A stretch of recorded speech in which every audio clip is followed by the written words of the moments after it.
Praise the Lord. Greetings in the precious name of the Lord and Savior Jesus Christ. First of all, I would like to thank God that He has given me one more chance to share the Word of God. Let me come to the topic which is given to me from the book of 1 Timothy 6 verses 6.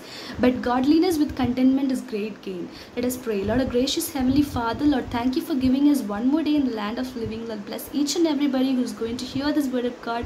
Be with them. Enable me to lead this message as per your will. In the name of Jesus, Amen.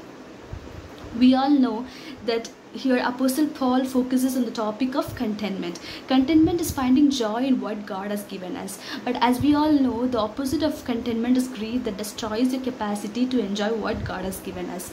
But as a Christian, contentment is a grace that grows over time. It cannot be that easily or naturally acquired. Apostle Paul says like this, I have learned to be content. So how did he learn to be content? He says there were times when he had plenty, but then God brought him to a situation where he was in need of. God used the experience of loss to produce good fruits of contentment in Paul's life. Remember, there are always two ways to be rich. First thing is to have all that you want, and second thing is to be content, be satisfied with what you have. The second thing, certainly the thought that you're rich when you're satisfied with what you have, is quite similar to what Paul says in 1 Timothy 6:6. Godliness with contentment is great gain. Not just gain, but great gain. How is that? Let me just tell you one or 2 points. First of all, whatever you gain in this world, you cannot keep it with you. Bible says you brought nothing into this world and you take nothing out of it. So if becoming rich is your goal, remember you cannot keep it with you whatever you gain in this world. Second thing is you encounter temptations. Yes, when you want to get rich, you are being trapped into various desires and temptations. Bible says clearly in 1 Timothy 6 verses 10 that love of money is the root of all kind of evil. Let me repeat it. It is not the money that is the root of all kind of evil. It is the love of money that is the root of all kind of evil. So when you keep your hearts on the worldly treasures, you are being exposed to powerful temptations. As we read before, Apostle Paul says like this, I have learned to be content in both the situations. How can we say this to ourselves? How can we be content when things are getting tight? How can we be content when things are plentiful? It's simple. As scripture says in Hebrews chapter 13 verses 15, keep your lives free from the love of money. Be content with what you have, because I will never leave you nor forsake you.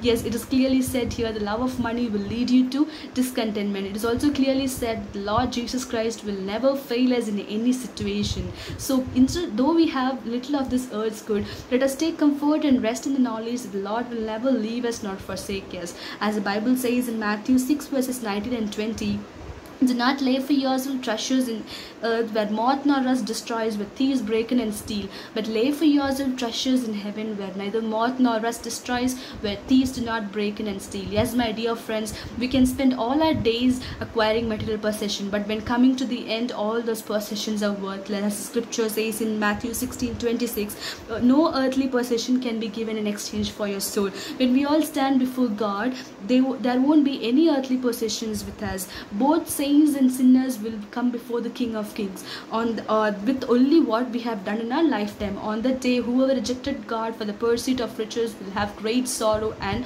regret. As the best example for contentment is that God, Jesus Christ, because He came into this world, He led a simple life. He did not enjoy any of the luxuries that many of us enjoy today. Yet how often are we discontent with what we have? The best clear indication for discontentment is we keep complaining and grumbling about our situations.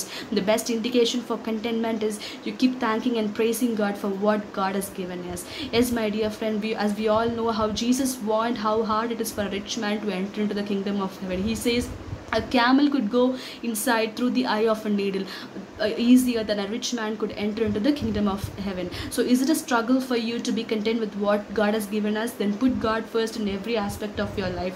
Let me conclude by saying, be content with what you have. Bloom where you're planted, because Apostle Paul ministered even when he was in Roman prison. Through his writings, witness and prayers, he was able to say, for me to live is Christ and to die is gain. He very much confident that the one who started a good work in him was able to complete it. Let us say this to ourselves. Let us overcome evil with good, and let us bear a testimony. Let a life be marked with a contentment that bears a true testimony, and let our contentment lead others to Christ. No matter what situation we are going through, let us function as a believer and a follower of Christ. Amen. May the Lord bless you all. Thank you.